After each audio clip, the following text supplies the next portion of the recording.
단편소설 밭꽃 여인 이건숙. 아지랑이가 먼 산 언저리를 간지리고 있어 나는 알레르기로 가려운 뿌연 눈을 비비며 아픈 허리를 뒤로 젖히고 멈춰 섰다. 4월 초입이건만 아직도 겨드랑이 밑으로 파고드는 바람은 오싹했다. 손에 든 주소로는 얼추 근처에 와 있다는 감이 잡힌다. 별장이라고 했으니 내 생각으로는 아담한 현대식 2층 건물일 거라고 확신하고 있었는데 아니었다. 마을과는 뚝 떨어진 곳, 감나무가 듬성 자란 아담한 산 밑에 자리 잡은 한옥은 몇 대가 살았음직한 고가였다. 옹기 종기 오래된 집들이 모여있는 동네에서 뚝 떨어진 이 한옥은 잘생긴 아담한 산을 등지고 마을과 별장 사이에 제법 큰 개울을 끼고 있다. 한옥에 이르는 유일한 통로인 돌다리는 큼직하게 직사각형으로 다듬은 화강암이라 홍수가 나도 끄덕없을 모양새다. 소슬대문이 앞을 가로막는다. 조갑이 입처럼 꼭 닫힌 문 앞에 서서 나는 사방을 둘러보았다. 수은하게 생긴 뒷산이 집과 소슬대문을 감싸 안고 지켜 서 있다. 잠시 멍멍해진 나는 어떻게 안으로 들어가지 하면서 도시에서는 느껴보지 못한 괴리감을 안겨주는 한옥을 기이한 짐승이라도 관찰하듯 두리번거렸다. 다행히 초인종을 발견하여 세차고 깊게 2번 눌렀더니 인터폰으로 응답해서 나는 화들짝 놀라 뒤로 물러섰다. 누구세요? 오늘 이 집에 첫 출근하기로 된 박미소라는 사람입니다. 아, 9시에 출근할 것이라고 사모님이 전화를 주셔서 기다리고 있는 중입니다. 30 중턱의 여자가 신발 뒤꿈치를 찌그러 신고 천천히 여유있게 나와 대문을 열었다. 닫힌 문이 열리는 순간 널찍하고 시원한 공간이 앞에 탁 트였다. 순간 나는 깜깜한 곳에서 밝은 데 들어와 눈의 적응을 기다리듯 잠시 멍청이 서 있었다. 정원사에 손이 많이 스친 정원이다. 하지만 내게 너무나 눈에 익은 풍경이었다. 바로 내가 태어나서 10살까지 자란 고향집을 기막히게 빼박았기 때문이다. 담 밑에 심겨진 흰 옥자마, 그 뒤에 봉숭아, 특히 도시에서는 볼 수가 없는 꽈리가 널찍한 텃밭 울타리 밑에 죽 심겨 있었다. 생명력이 강한 채송화가 꽃밭의 가장자리를 시루번처럼 두르고 있다. 정원에서 눈을 돌려 고가를 보니 맛배지붕에 배에 흘림이 뚜렷한 두리기둥이 눈에 들어온다.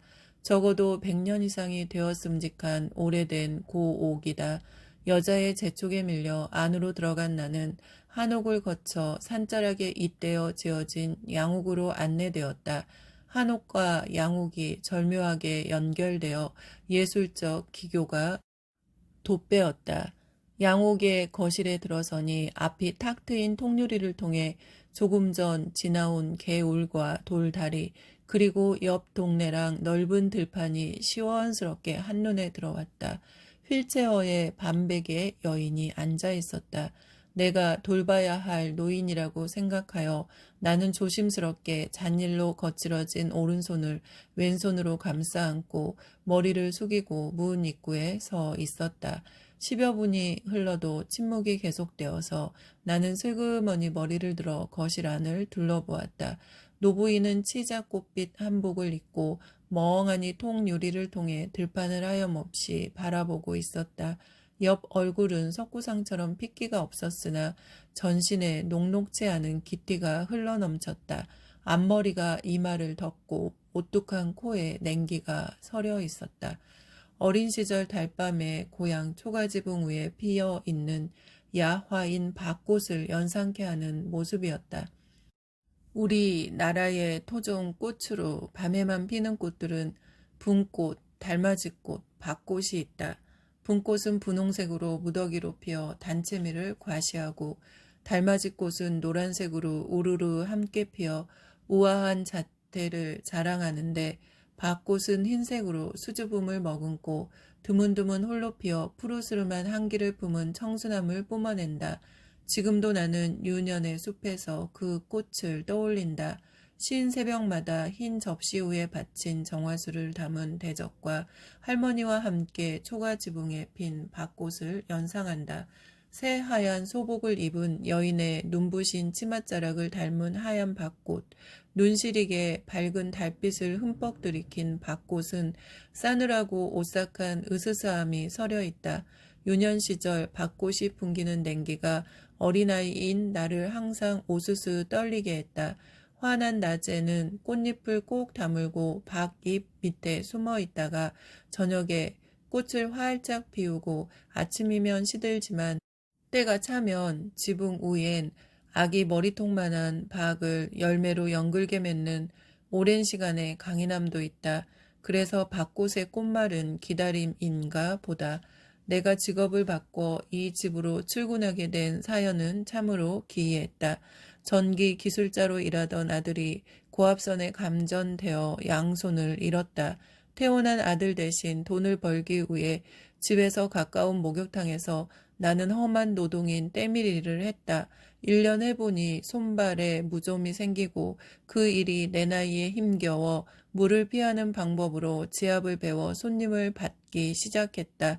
지압을 받는 사람들은 거기가 비싼 화장품을 떡칠하듯 바르고 파리가 입에 들어가도 모를 정도로 입을 딱 벌리고 바보상자인 텔레비전 프로에 열광하는 속빈 여자들이다. 물론 치료를 목적으로 지압을 받는 아픈 사람들은 예외다. 다행히 2명의 지압사가 함께 일하니 낮에는 잠깐 집에 들여 불구자인 아들의 식사를 챙기고 대강 집안을 치우고 다시 일터로 나간다. 지압 단골들 중에 강추위에는 발등까지 치렁거리는 밍크 오버를 입고 다녀 사람들의 눈길을 끌었고 보통 때도 엄청나게 부티를 내는 귀부인이 있었다. 전신을 비싼 장신구로 치장을 하고 다니는 탓에 사람들의 눈에 튀는 그 사모님은 소문으로는 대기업의 회장 부인이라고 했다. 씀씀이도 대범해서 한 번씩 지압을 받고 얹어주는 팁이 엄청 많아서 늘 기다리게 되는 그런 고객이었다. 그 여자가 나를 좋아해서 꼭 내게 지압을 받았다. 하루는 지압이 한창 진행되는 중에 불쑥 이렇게 물었다. 여기서 버는 돈이 얼마나 되나요? 나는 대답을 못했다. 사실 팁이 들쭉날쭉해서 뭐라 말하기 어려우나 아픈 아들 돌보고 병원비와 약값을 내면서 살아가기 빠듯했다. 여기서 당신이 버는 돈에다 더 많이 얹어줄 터이니 제 시어머니를 돌보시면 어떨까요? 그녀의 요청에 나는 속으로 계산을 했다. 노인을 돌보는 것이라면 똥오줌도 치워야 하고 집안일도 배워야 한다. 어쩌면 치매 노인일 터이니 이건 못한다는 마음이 들었다. 그런 일은 훈련받아 자격증을 가진 양로 보호사가 적격일 터이다. 놓치고 싶지 않은 단골이라 똑 부러지게 대답을 못하고 멈칫거렸다. 막일이 아니고 제 어머니와 점심 저녁 식사에 친구가 되어 마주 앉아 식사하면서 말벗이 되어주고 일주일에 3번 정도 지압을 넣어주시면 돼요. 2번 정도는 목욕을 도와드리고 간간히 오이 마사지를 해주면 좋아하실 것입니다. 방안이나 정돈하고 중풍으로 왼쪽이 약간 오누라니 옷시중을 들어주고요. 아침에 출근해서 밤까지 어머니 곁에 붙어있는 일입니다. 집안일에는 상주 가정부가 있고 정원은 정원사가 오고 청소는 매일 오는 시간제 도우미가 있으니 말벗이나 데워주고 차려주는 식사를 함께 드시면 해요. 아마 여기보다 덜 힘들 것입니다. 2끼 식사를 해결하고 일주일에 지압 3번 하라니 내 마음이 동했다. 하루 종일 여러 명에게 지압을 넣는 일이 고되어 손목이 시큰거리더니 이제 허리까지 아픈 상태라 기부인의 제안에 마음이 솔깃했다. 하지만 아들 문제가 있어서 선뜻 답할 수가 없었다. 일주일에 한 번씩 지압을 받으러 나를 찾는 단골 손님인 그녀는 매주 올 적마다 나를 설득하기 시작했다. 무슨 말이라도 해야 할 것 같아서 물었다. 시어머님 사시는 곳이 어디지요? 운길산 밑이에요. 운길산이란 말에 귀가 번쩍 뛰었다. 나는 구리에 살고 있어 아주 가까운 거리였다. 마음이 살살 동했으나 아들을 혼자 두고 하루 종일 밤 9시까지 근무는 아무래도 어려울 것 같았다. 2달 동안 기부인의 요청이 집요했다. 왜 저를 쓰시려고 해요? 훈련이 잘 된 간병인들이 있잖아요. 저는 나이도 많아 내일 모레면 육순을 바라보는 나이예요. 바로 그 나이로 인해 제가 그러는 겁니다. 제 어머니보다 10살 정도 어린 연세고 지압을 이렇게 잘하시니 제 어머니에게는 아주 적격입니다. 사실 저에겐 말 못할 사정이 있습니다. 마흔을 바라보는 아들이 사고로 2팔이 없습니다. 이런 아들을 돌보러 낮에 2시간은 집에 다녀와야 합니다. 해서 다른 직업을 택하기 어렵습니다. 제가 알아보니 구리에 사시더군요. 어머니가 계시는 웅길산까지는 가까운 거리고 어머니에게 기사가 달려있으니 그건 문제가 되지 않습니다. 아침에는 버스로 출근하고 낮에는 우리 기사가 도울 겁니다.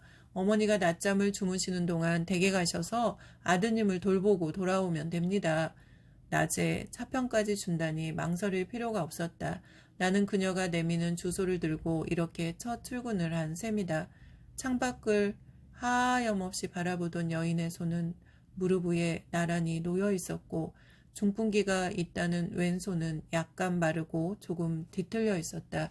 지압을 계속 받고 재활치료를 하고 나면 나을 수 있는 가벼운 상태였다. 오른손을 쓸 수 있으니 음식은 혼자 먹겠구나 하는 생각이 스쳤다.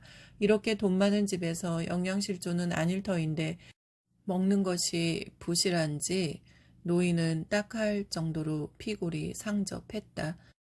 그녀가 부를 때까지 나는 부동 자세로 서서 거실을 훑어보기 시작했다. 휠체어 옆에 놓인 긴 의자가 눈길을 끌었다.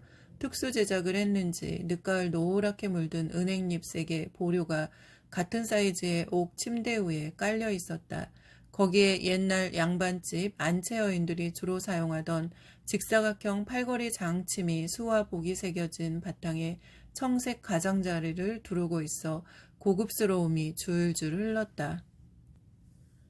산 모양의 안석이 보료와 조화를 이루어 등받이로 고여 놓여 있다. 아마도 노인은 휠체어에서 내려 바닥에 앉을 수 없으니 걸터 앉아 눕든지 아니면 장침을 의지하고 통 유리박 들판을 바라보는 모양이다. 그녀는 내가 와 있다는 걸 이미 알고 있는 모양이다. 거실 가장자리로 휠체어를 밀어달라고 내 얼굴은 보지도 않고 손짓만 해서 화들짝 놀란 나는 휠체어를 밀어서 통유리에 바짝 붙여놨다. 고휘의 나이에 외롭게 혼자만의 공간에 갇혀 지내는 판에 말벗이 되려고 내가 여기 이렇게 와 있으니 노인이 먼저 걸걸하게 신상 문제도 물어보고 이름이나 거주지도 알아보며 말을 건네주기를 바랐다. 아무리 기다려도 노인은 벙어리인지 도통 입을 열지 않는다. 창가에서 그녀는 잠을 자는 것도 아니고 깊은 생각에 잠겨서 그저 앞만을 멍청이 바라본다. 세상사 모든 무거운 짐을 다 내려놓은 사람처럼 보인다. 할 일이 없으면 저렇게 되는 것일까? 아니면 너무 행복에 겨우면 저런 모습이 되는 것일까? 지루해진 나는 살살 거실 안을 두리번거렸다. 한쪽 벽면 절반 이상을 차지한 커다란 액자에 그림이 눈에 확 들어왔다. 붉은 자운형이 만발하여 들판을 뒤덮었고 멀리 연녹색 하늘을 배경으로 미루나무들이 줄지어 서 있었다. 무척 눈에 익은 풍경이라 나는 이곳이 어딘가 하고 한참 기억을 더듬었다. 이 나이에 노인 도우미로 나오니 기시감 증상이 일어나는 것일까? 문득 자운형이 한창 피어나는 고향의 봄, 먼 산 밑 아지랑이와 잇대어 있는 질펀한 들판이 근사한 모습으로 다가왔다. 자줏빛 뭉게구름처럼 한참 꽃을 피우는 자운형은 5월 상순경에 검은색 씨가 익으면 갈아엎고 모내기를 한다. 소나 말 등 가축들이 좋아하는 먹이이기도 하지만 땅을 기름지게 하는 거름이 되기 때문이다. 화가가 거기 내 고향의 논둑에 이제를 놓고 그대로 폭에 옮겨 담은 것이 틀림없다. 자줏빛 바다를 이룬 좌운형으로 아득하게 펼쳐진 들판을 끌어안는 논둑이 한 폭의 사진처럼 거기 찍혀 있다. 나의 유년 시절을 보냈던 고향이 바로 그 그림 위에서 어른된다. 나는 어깨를 들썩하면서 머리를 갸우뚱했다. 햇살이 거실로 파고 들어와서 먼지 알갱이들이 빗기둥을 세우며 춤추는 것을 나는 숨을 죽이고 바라보다가 한쪽 벽면에 세워둔 병풍에 눈이 멎었다. 불로장생을 표상한 10가지 물상들이 그려진 병풍이다. 이 그림은 할아버지 사랑방에 있던 것과 흡사했다. 나는 그것들을 지금까지 모두 생생하게 기억하고 있다. 말없이 마냥 앉아만 있는 노인 곁에서 모료해진 나는 손가락을 꼽아가며 예로부터 오래 산다고 믿어왔던 10가지 물상들을 병풍에서 찾기 시작했다. 제일 먼저 눈길을 끈 붉은 해, 뒤 배경으로 깔려있는 우뚝 솟은 산, 콸콸 소리를 내고 흘러 화면에서 살아 움직이고 있는 시냇물, 기이한 모습으로 뒤틀린 우아한 소나무, 날개짓을 하는 학 위로 유유히 흘러가는 구름, 제일 큰 등치로 그려진 사슴, 냇가에 기어가는 거북이, 불로초로 영지처럼 보이는 것이 어쩜 그렇게 시골 고향집 사랑방에 펴서 벽에 세워놓았던 병풍과 비슷한지. 이 집은 내 고향 충청도 산골 모든 것을 옮겨다 응축시켜 놓은 듯 했다. 그래서인지 차츰 낯설지가 않고 고향집에라도 돌아온 듯 마음이 푸근해졌다. 시간이 한참 흐른 뒤에 노인은 시선을 들판에 둔 채 딱 한마디 했다. 지압! 말을 하는 것을 보니 벙어리는 아닌 모양이다. 아마도 며느리가 내게 지압을 받을 수 있다고 말한 모양이라고 생각하고 그녀를 편안히 보료 위에 뉘었다. 노인은 내가 몸을 들어 보료 위에 뉘는 동안 내내 두 눈을 꼭 감고 죽은 듯 늘어졌다. 장침을 치우고 얄팍한 방석을 머리에 고이고는 지압을 넣기 시작했다. 1시간 살살 몸의 상태를 점검하면서 지압을 넣는 동안도 노인은 임종을 앞둔 노인처럼 말이 없다. 맥을 짚어보니 아주 느리게 뛴다. 이따금 먹기도 하는 부정맥이라 심장이 나쁘다는 것을 알 수 있었다. 손발은 얼음장처럼 차가웠다. 나는 그녀의 건강 상태를 점검하면서 내가 알고 있는 상식적인 지식을 나열해 보았다. 심장이 나쁘고 위도 기능이 약하고 배가 이렇게 차니 젊은 여인이라면 임신하기 상당히 어려운 건강이다. 뼈만 앙상하니 상당히 히스테리가 많을 것이고 이 나이에 가장 두려운 사실은 이런 몸이 암 체질이라는 점이다. 암세포는 참몸을 토양 삼아 자라기 때문이다. 옥도를 깐 긴 의자에 열을 올려서 나는 지압을 넣는 동안 땀을 줄줄 흘렸으나 노인은 시원한지 코를 골면서 달게 자고 있었다. 이 집을 들어설 적에는 긴장해서 자세히 보지 못한 것들이 눈에 하나하나 들어오기 시작했다. 한옥과 양옥을 잇는 통로에는 돌화기 3개나 놓여 있었다. 옹기가 아니고 자연석을 우묵하게 파서 겉이 울뚝불뚝한 거친 돌화기다. 가장자리에 오랜 세월의 덮개가 앉은 것으로 보아 몇 대를 대물림한 것이 틀림없는 가복급이었다. 이끼 낀 물 위에 불에옥잠 몇 포기와 개구리밥, 꽃잎이 떠있어 집안의 습도를 조절하고 있었다. 곤히 자고 있는 노인의 무릎 위에 얇은 담요를 발까지 덮어주고 조쫌조쫌 현관으로 나왔다. 조금 있으면 점심을 노마님과 함께 드셔야 합니다. 겸상하라고 사모님이 그러네요. 어디서 먹나요? 휠체어를 밀고 부엌으로 오셔요. 식탁에서 두 분이 마주보고 드시게 하라는 사모님의 전화가 왔어요. 날카롭고 냉기가 도는 표정의 노인과 내가 마주 앉아 밥을 먹을 수 있을까 걱정이 되었다. 아무튼 점심을 먹고 급히 아들을 돌보러 다녀와야 한다. 정원에 나가 이 집안의 구조와 환경을 익히려고 노인이 잠든 시간을 이용해서 밖으로 나왔다. 물레방아, 돌, 화개, 물이 찰랑하게 고여있다. 간밤에 내린 비가 고인 것이다. 그 안에 큰 하늘이 담겨 새털구름이 평화롭게 흘러간다. 가사도우미가 노인을 노마님이라고 부르니 나도 그렇게 부르기로 했다. 점심 식탁은 기름졌다. 나선 갈비에 보리조기 구이. 특이한 점은 시골스러운 5가지 봄나물 무침이 상 위에 올라왔다. 마님은 밥상을 내키지 않는 듯 쭉 훑어보더니 한숨을 삼키면서 수저를 들지 않는다.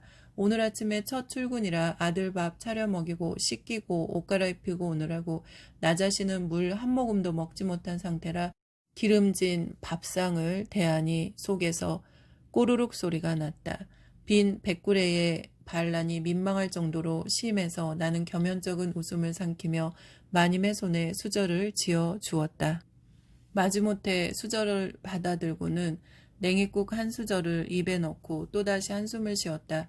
식욕이 전혀 동하지 않는 모양이다. 나는 배고파 죽을 지경이지만 이런 노인 앞에서 밥을 허겁지겁 먹기가 떨떠름해서 그냥 앉아 있었다. 비싼 갈비찜이나 생선구이에 노마님이 손을 대지 않는데 덥석 내가 혼자 먹지도 못하고 상을 그냥 물렸다. 식사하는 동안도 노마님은 내내 냉기를 품은 밭꽃처럼 도도하게 앉아서 내 얼굴을 단 한 번도 쳐다보지 않았다. 매일 김치하고 국만 가지고 밥을 먹던 나는 용기를 내서 노마님에게 물었다. 생선이나 갈비를 조금이라도 드셔요. 잡수시지 않으니 제가 손을 댈 수가 없잖아요. 전 먹고 싶어 미칠 지경입니다. 내 말에 노마님은 이 집에 와서 처음으로 눈을 들어 내 얼굴을 보았다. 그 순간 흠칫 놀라는 눈빛이 역력했다. 한참 내 얼굴을 뚫어지게 보던 노마님은 어서 갈비랑 생선을 들라고 고개를 끄덕였다. 그래도 미안해서 나는 한 공기 밥만 냉이국에 말아서 뚝딱 먹어치웠다. 이런 나를 물끄러미 쳐다보다가 갈비구이와 보리조기구이를 내 앞쪽으로 밀어놓고 자신의 밥그릇도 놔주었다. 갈비가 씹히기도 전에 슬슬 목을 타고 넘어간다. 쫀득한 조기구이가 어찌나 맛이 있는지 머리랑 잔뼈까지 맛나게 먹어버렸다. 이런 나를 기이한 눈으로 바라보던 노마님은 가사도우미를 불러 조기구이와 갈비를 더 가져오라고 하자 그녀는 나를 흘끈거리면서 못마땅한 표정을 감추지 못했다. 갈비와 조기구이가 누워있는 아들을 떠올렸다. 아픈 아들이 매일 거친 음식을 먹는 것이 너무 마음에 걸렸다. 제 아들이 장애인이라 혼자 집에 있습니다. 사모님에게 낮에 2시간씩 집에 가서 아들을 돌보고 오도록 허가를 받고 이 집에 왔습니다.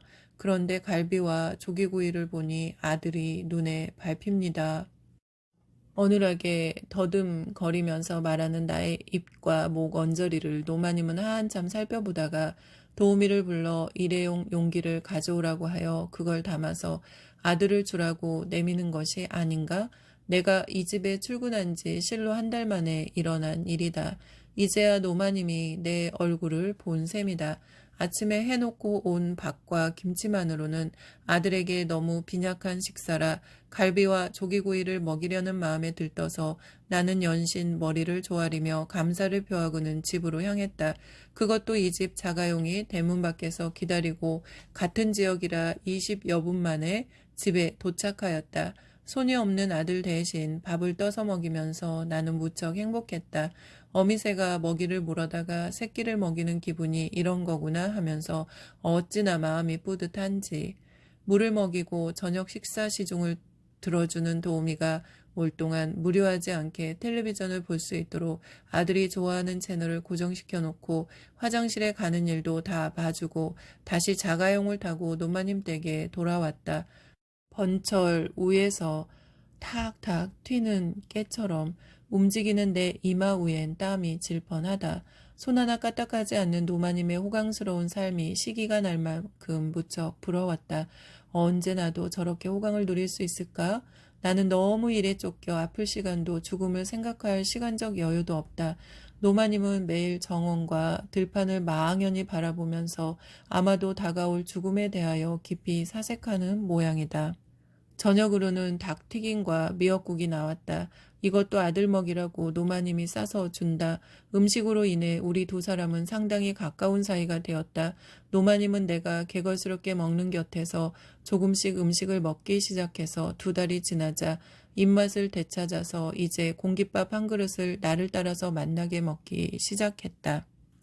몸이 건강해지자 나와 함께 정원에 나가 한여름의 더위도 있고 봉숭아 꽃잎을 따다가 백반을 넣고 찧어서 우리 두 사람의 열 손가락 위에 올려놓고 옛날식으로 콩잎으로 싸서 실로 묶었다. 내가 온 뒤로 노마님은 눈에 띄게 건강도 좋아지고 말도 많아졌다.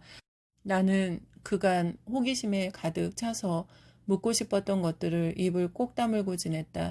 하지만 나무 등잔과 문갑의 무늬까지 고향집의 할아버지 사랑방 장식과 너무 비슷해서 지나가는 말처럼 물었다. 여기 오면 마치 충청도 내 고향집에 들어온 것처럼 느껴지네요. 보료랑 6복짜리 십장생 병풍을 의시해서 돌 화까지 너무 똑 닮아서 제가 유년 시절로 돌아가 고향집에 머무는 것처럼 푸근함을 느껴요. 내 말에 노마님은 가만히 그윽한 눈길을 내게 던졌다. 옛날 물건들이란 모두 거의 엇비슷하니까. 증조부님이 높은 벼슬을 했는데 당파 싸움에 낙담하고 낙향하셨다고 해요. 해서 집안의 가구들이 모두 시골풍은 아니었다고 봐요. 내 말을 피해 노마님은 예상 밖의 질문을 던졌다. 턱 밑에 심한 화상을 입었군. 노마님은 내 가장 아픈 영린인 아킬레스건을 건드렸다. 얼굴이 아니라 다행이지만 여자의 긴 목은 남자들에게 매력이라고 하는데 이걸 감추느라고 언제나 목을 가리는 풀 오버셔츠나 한여름에도 중국 여자처럼 목을 덮는 높은 깃을 애호했다. 여자는 견갑근이 드러나도록 목이 푹 패인 옷을 입어야 매력이 있다는 걸 알고 있지만 턱 밑에 흉한 화상은 내게 치명타라 늘 주눅이 들었다. 젊은 시절엔 그 흉터 때문에 길을 펴지 못하고 웅숭그리고 살았다. 남녀공학에 다니던 나는 남학생들의 눈길을 피해 가능하면 일찍 등교하여 도서관으로 가든지 교정을 걸어도 나무 숲길에 난 좁은 길을 택했다. 화상은 내 인생의 치명타요 걸림돌이 되어 불행의 씨앗이었다. 심지어 친구들까지 만나기를 꺼려 해서 늘 혼자 방 안에서 외톨이였던 불행한 과거가 주마등처럼 앞을 스쳤다. 나는 폴로 셔츠의 앞 단추를 풀어서 턱 밑에 징그럽게 몸을 드러낸 화상을 문지르면서 씩 웃었다. 어쩌다가 갓난아기 였을 적에 화로에서 팔팔 끓고 있는 된장찌개 뚝배기에 데었대요. 다행히 얼굴은 비껴갔지만 난리가 났었대요. 10살짜리 애보개가 나를 업은 채 그 화로에 넘어졌다는군요. 어머, 저런 큰일 날 뻔했군. 그 애보개는 어찌 되었나? 눈이 많이 내린 겨울밤에 할머니의 호통을 들으며 강제로 쫓겨났다고 해요. 대문 밖에서 밤새 울어대더니 새벽녘에 나가보니 어디로 가버렸다고 하대요. 모두가 내 화상을 피해가는데 그걸 대화에 올리는 노마님 앞에서 나는 내 인생 처음으로 속마음을 내보이기 시작했다. 이 화상으로 인해 우울증에 시달렸고 대인 기피증에 걸려 무지 고생했어요. 제가 좋아하는 남자와 결혼도 못하고요. 제 일생을 망친 화상이지요. 그 애보게를 무척 원망하고 있겠군. 처음엔 그랬어요. 어른들처럼 저도 그 애를 아주 미워했지요. 이를 갈면서 증오했지요. 지금은 아침 군부를 떼고 화로에 담아놓은 이글거리는 장작숯불에 애보개가 어째서 넘어졌겠어요. 어른들 말로는 제가 사내아이처럼 무척 나댔다고 그래요. 가만히 있질 않았대요. 다칠 적에 2살이었는데 등에 엎여 안전하게 있질 않고 두 팔을 위로 바짝 치켜들고 뒤로 발딱 넘어지기를 잘해서 몸집이 작았던 애보개가 비틀거리면서 화로 위로 넘어졌을 겁니다. 제 잘못이지요. 이제는 모두 다 용서하고 받아들여 내 목 밑에 화상은 잊고 살아요. 이렇게 목이 훤히 드러나는 옷도 입을 수 있어요. 바로 이런 성품으로 비참해진 지경에서도 발발거리고 살아가지요. 나는 호방하게 웃어가며 내 화상으로 인한 마음의 상처를 이제 무시하고 살고 있다는 마음을 내보였다. 노마님은 알겠다는 듯 머리를 가만히 끄덕이더니 나를 가까이 오라고 불렀다. 병풍대에 숨겨진 금고를 열고 묵직한 황금 열쇠를 내밀었다. 30돈도 더 되는지 노마님은 잘 들지도 못했다. 나는 세차게 머리를 흔들었다. 그간 나를 잘 돌봐서 이렇게 살려냈으니 너무 고마워. 자네에게 주고 싶어. 난 부족한 것이 없이 아주 풍족해. 장애인 아들과 자네 노후를 위해 비축해 두게나. 그 이후에도 간간히 그녀는 내게 값나가는 보석들을 여러 번 선물을 하고 아주 만족한 표정을 감추지 못했다. 내게 값비싼 귀한 선물을 한 날은 노마님은 기분이 좋아져서 식사도 더 많이 하고 정원으로 나가 지팡이를 짚고 몇 바퀴를 돌기도 했다. 솥을 대문 밖에도 나가 개울을 따라 걷고 싶다고도 했다. 매달 일한 수고비는 온라인으로 통장에 제 날짜에 꼬박꼬박 들어왔다. 이 집에 온 지 반년이 되었지만 단 한 번도 노마님의 며느리를 본 적이 없었다. 그간 노마님과 나눈 대화로는 세상에 둘도 없는 효부라고 했다. 그런 며느리가 무슨 일로 얼굴을 내밀지 않는지 의구심이 들었으나 내가 떠난 한밤중에 올 수도 있었다. 그만큼 사업이 바쁘고 자신을 가꾸는 일도 벅차서 그럴 것이다. 밖에야 어떻든 이곳은 무풍지대였다. 노인의 복이 넘치는 행복한 삶에 비해 내 팔자는 박복했다. 나의 며느리는 아들이 양손을 잃자마자 회사에서 내준 거액의 위로금과 하나뿐인 내 손자를 데리고 야반 도주해버렸다. 일찍 남편을 여의고 혼자 살아가면서 노후를 위해 조금씩 비축한 금반지와 금목걸이 거기다가 나중을 위해 비축한 10돈짜리 금비녀까지 돈이 될 만한 것은 모두 챙겨서 악독한 며느리는 인사도 없이 도망가 버렸다. 나와 달리 노마님은 효성스러운 며느리를 맞아 노년을 이렇게 호강을 누리며 살고 있으니 참으로 복 많은 노인이다. 늙으면 이렇게 늙어야 하는 것이 아닌가? 나는 노마님의 삶이 정말로 세민할 정도로 부러웠다. 그래도 반년 동안 단 한 번도 나타나지 않는 이 집 며느리에 대한 호기심을 누르지 못하고 가사도우미에게 가만히 귓속말로 물었다. 사모님은 제가 떠난 뒤 한밤중에 들리시나 보지요? 대답이 없다. 시큰 둥하니 입을 삐죽이다가 돌아서 버린다. 그럼 전혀 오지 않고 생활비만 붙인다는 뜻인가? 뭔가 석연찮은 구석이 많은 가정이다. 더구나 노마님은 어쩌다가 기분이 좋으면 외동아들을 혼자 손에 고생하며 길러 성공했다고 자랑하는데 그 아들도 단 한 번 본 적이 없다. 지압을 받고 나른하게 기분이 좋아 누워있는 노마님에게 나는 지나가는 말처럼 상냥하게 물었다. 아드님은 밤에 다녀가시나 보지요? 그 애가 요즘 외국에 나가 있어 못 온다네. 며느리도 거기 따라가서 앞으로 몇 년간 오지 못한다고 했어. 석유가 나오는 더운 사막나라에 큰 공사를 맡았다고 하니 둘이 바빠서 그러겠지. 아들 며느리 대신 이렇게 날 우애주고 돌보는 자네가 내 곁에 있으니 난 아주 만족해요.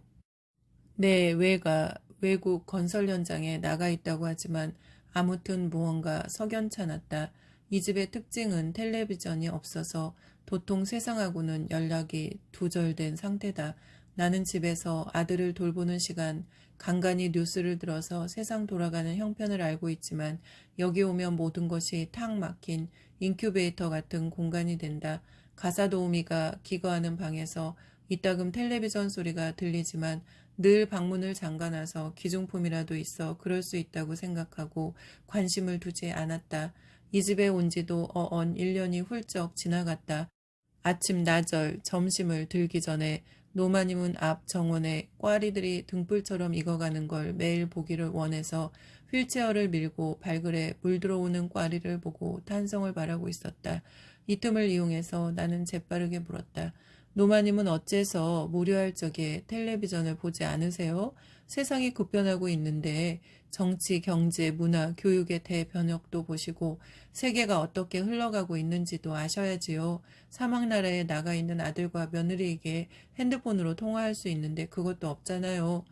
며느리가 내 건강에 그런 것들이 좋지 않다고 자네가 여기 오기 전부터 모두 없앴어. 전자파가 중풍이 온 내 몸에 치명타라고 하더군. 내 건강 때문이라고. 이렇게 신경을 써주니 너무 사랑스럽고 참으로 감사할 일이지. 효부는 진짜 효부라고. 전자파는 오래 가까이 하면 암에 걸린다고 못 쓰게 하니 그 말을 무시할 수 없어 따르고 있지. 이제 곧 죽을 사람이 세상 변화를 알아서 무엇해. 이렇게 조용히 자연에 묻혔다가 가면 되지.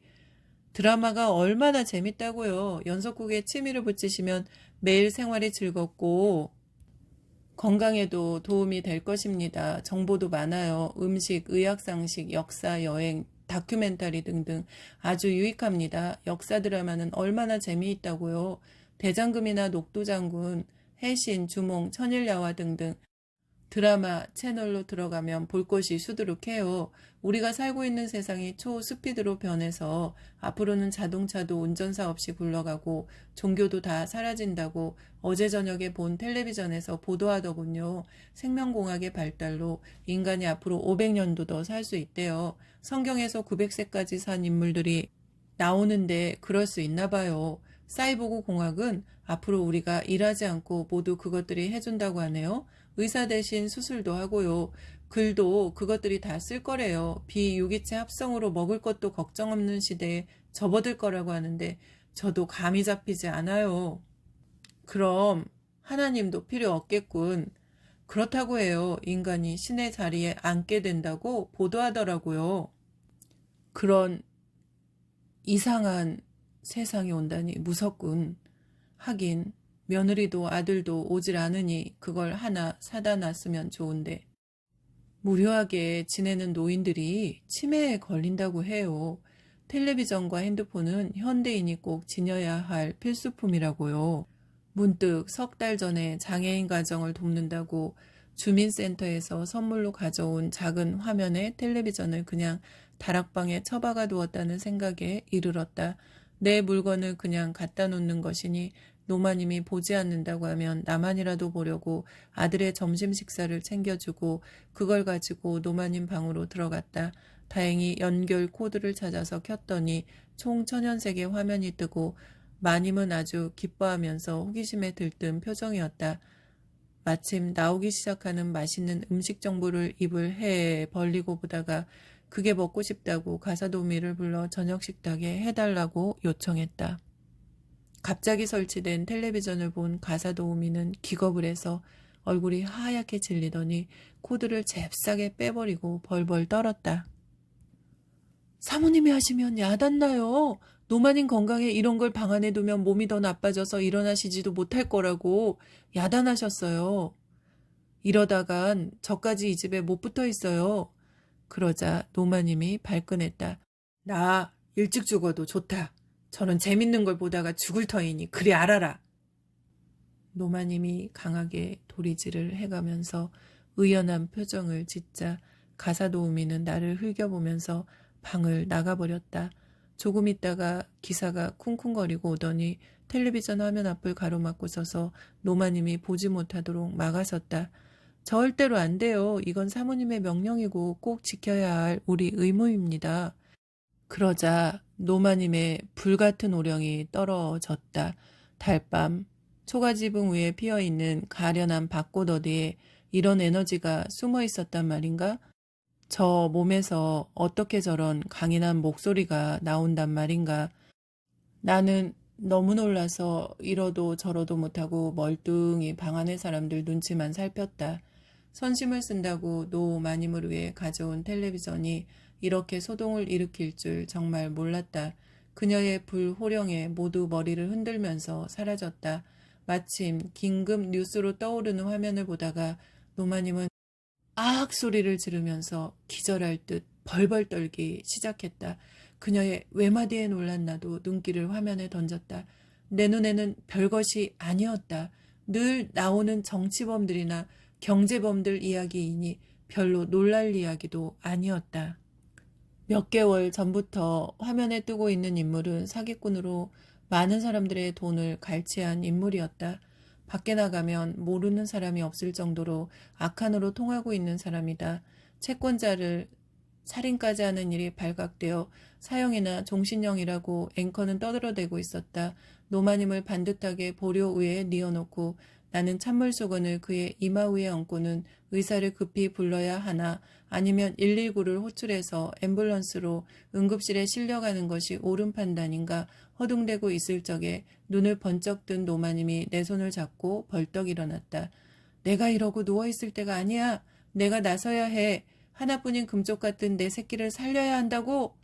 벌벌 떨던 몸도 안정이 되고 전신에 새 힘이 솟는지 노마님은 펄떡 일어나 뛰어다닐 듯이 몸부림치며 버둥거리기 시작했다.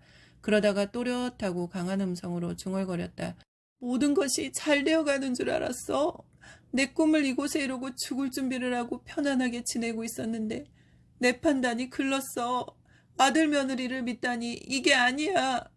그 다음부터 놀라운 일들이 벌어졌다. 밥도 나보다 더 많이 먹고 힘을 내서 휠체어를 타지 않고 걸으려고 발버둥 치면서 몇 주일 노력하더니 전신에 힘이 넘쳐 일어나 걸을 수도 있게 되었다. 매일 노마님은 전혀 다른 여자로 변신해서 펄펄 날아갈 듯 씩씩하게 나댔다. 부동산을 불러서 양옥이 딸린 한 옥과 문전옥답을 팔면 얼마나 되나 흥정도 했다. 부동산 업자는 처음 만나는 사이가 아닌지 아주 친숙해 보였다.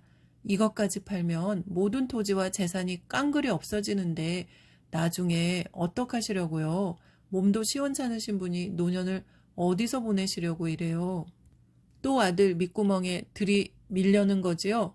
이제 그만하세요. 밑빠진 독에 물을 부어도 고이지 않는 법이니 이 마지막 재산은 노후를 위해 간직하셔요. 사람 있고 재산이 있지 하나뿐인 아들이 죽느냐 사느냐 하는 판에 어미가 이러고 넋을 놓고 있으면 인륜이 아니지요. 노마님은 씩씩하게 일어나서 한복은 벗어던지고 낙타색 바지에 허름한 노동복 윗도리로 갈아입고 나를 향해 힘차게 외쳤다.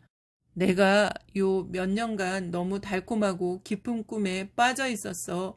이제 다 털고 일어서야 해. 촐랑아, 촐랑아, 어서 이리 오너라. 노마님은 전쟁에 나가는 병사처럼 힘차게 나댔다. 촐랑이는 나와 함께 있어야 한다. 나가자.